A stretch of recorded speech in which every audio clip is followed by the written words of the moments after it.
Hello friends and welcome back to my channel. If you're new here, my name is Sophia and I am a freelancer in film and TV and I'm obsessed with all things personal finance. Today I wanted to do a little bit of a March check-in to see how we're traveling because there are some areas that I am definitely overspending in at the moment. And I also wanted to slip in a bit of a payday routine as well because I got paid this week. I get paid weekly, which is amazing. And I just wanted to go through what I'm doing with that money this week and how I'm, looking forward at my goals and how I'm going to achieve them. For a little bit of context, I am 29. I turned 29 very recently in February and I have been working in film and TV for about almost 7 years now, and it's been so much fun. I work contract to contract on feature films or TV series, so the length of the job really depends on what kind of job I'm working on because feature films are generally a lot shorter and then TV series are quite a bit longer. So I have been currently working on a TV series and that's going to give me, 7 months of work, which is amazing. I'm very grateful. So I will be on this job until the start of July, which I'm absolutely loving. It's been so much fun. And yeah, just really enjoying it. I have a partner, so we do not share finances. We've been together for almost 10 years now. And it just works really well for us. We each, pay for certain things, but we do split a lot of things 50-50 when it comes to bills, etc.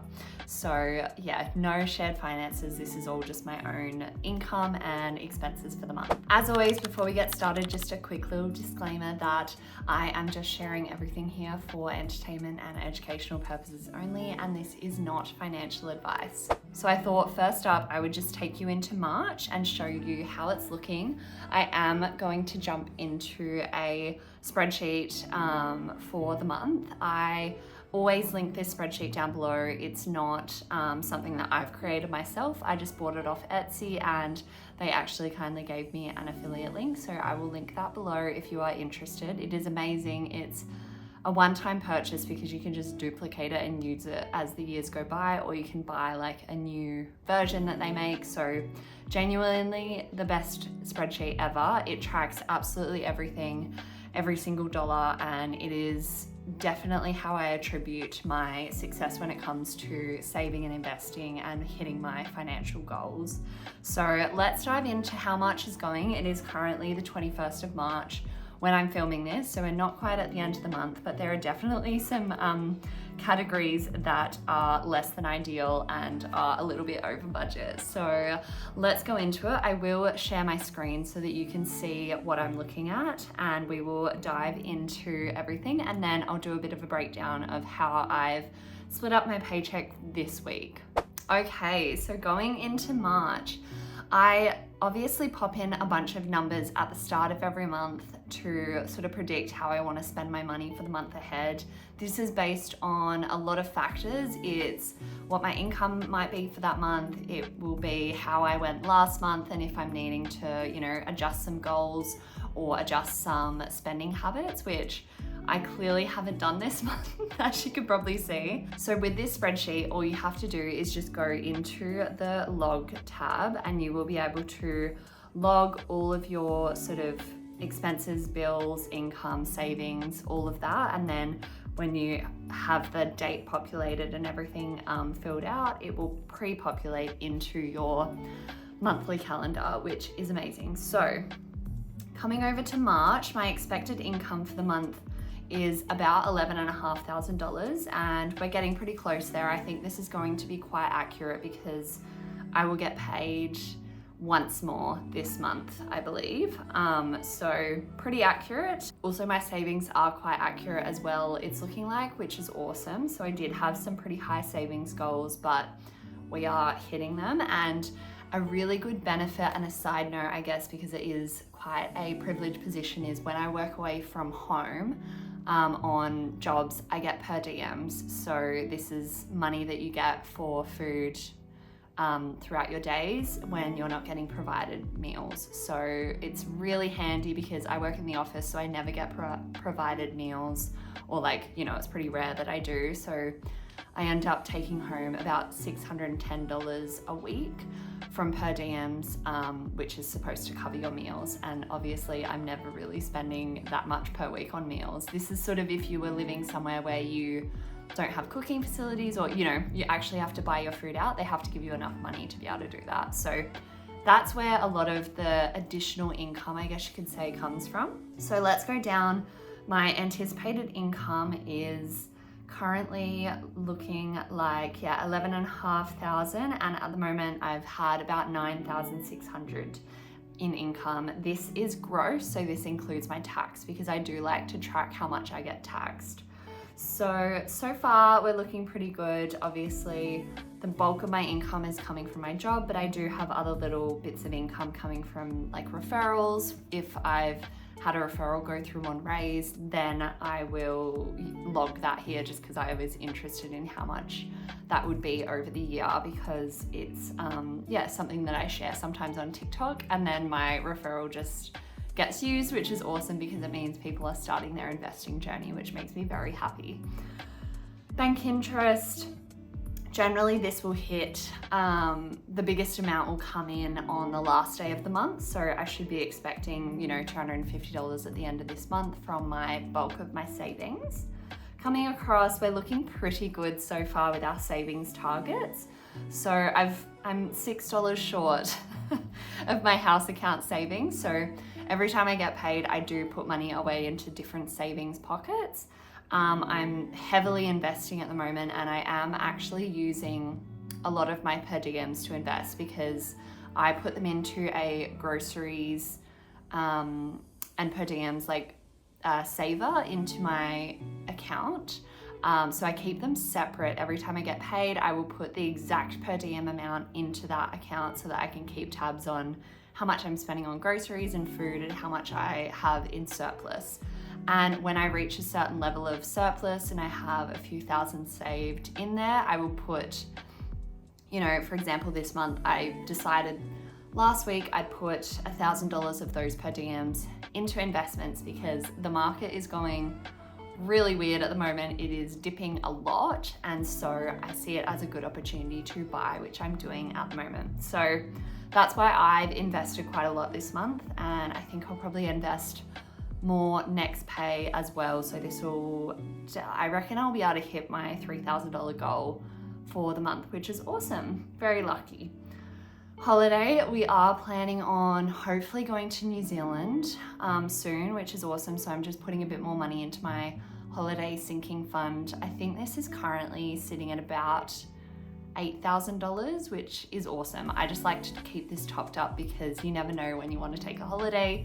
And in my industry, it is so tumultuous in terms of when you're going to have time off. So it's very helpful for me to be able to be spontaneous with my holidays and always have some money set aside for making that happen. Coming down, I've just put a little bit of money into my personal care fund, a little bit into my car insurance. So I did actually this month, you can see over here, I did have my car insurance bill at the start of the month, and so I'm starting to top that up again. I have a year to top it up, and it'll probably need to top up to about, $1,450, because it does increase each year, which is very sad, but alas, that's how insurance works. My shopping sinking fund, I put some money into, and then I did put $450 into my boyfriend's 30th sinking fund. It's his birthday next month, actually almost exactly a month away, which is wild.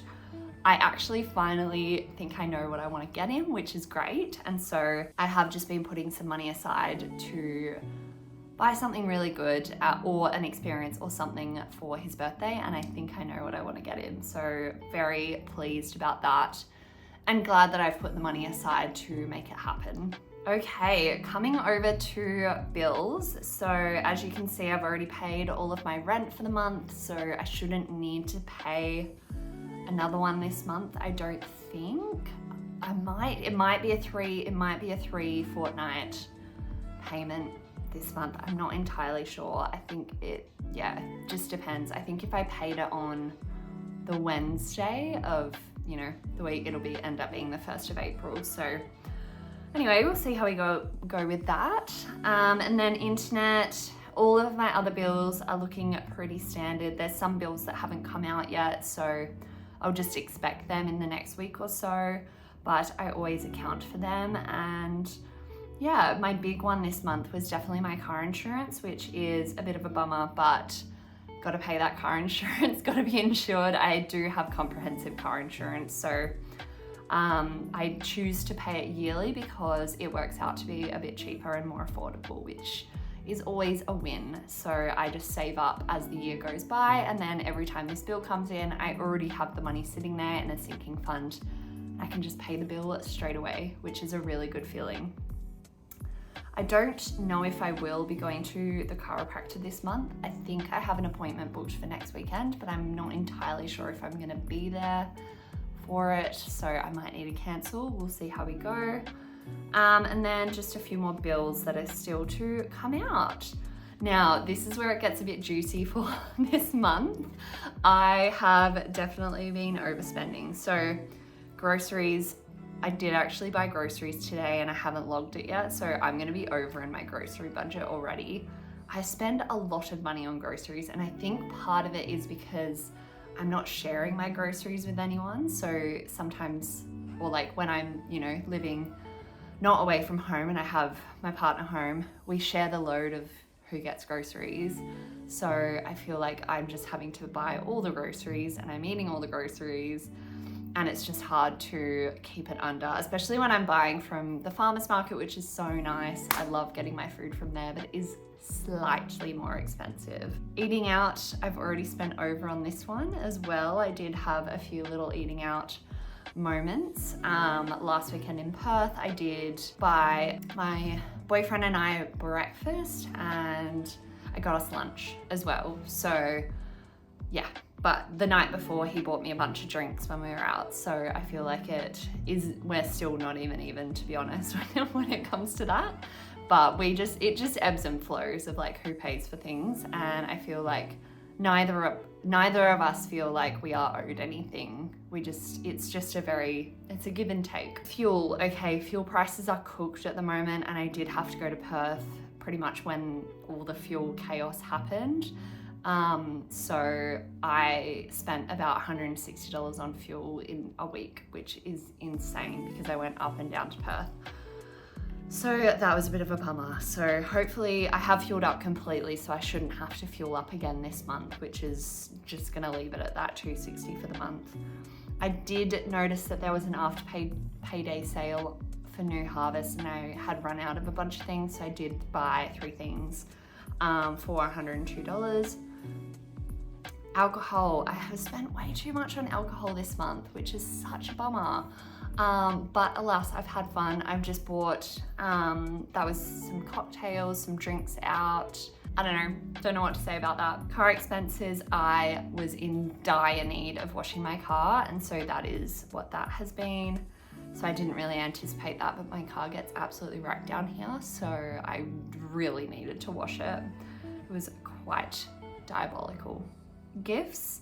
My boyfriend and I bought our friend a 30th present, and we just split it in half, so that was that. And then event or activity, I went to 2 different sauna places. So I went to Mend in Mug River, which is like a sauna ice bath situation, and that was so much fun. Really enjoyed that. And then I also went to a sauna and ice bath when I was in Perth for the weekend with my boyfriend, so that was really nice as well. And so that's what those were. So it was like $65 for the first one, or $60 and then $35 or something for the second one. So that's where we're sitting at for March. So my expenses are currently over. So I've spent $1,500, and my bills are obviously quite large because of that big car insurance bill. But overall, we are doing okay. At least we're still hitting our savings and investing goals, which is all that matters. Okay, so going into my payday routine. So every time that I get paid, I pop it into my spreadsheet and I make any notes that I think I have to make. So for this pay, my net income was $1,606.63. I was taxed $727. And then my per diems were $610.96.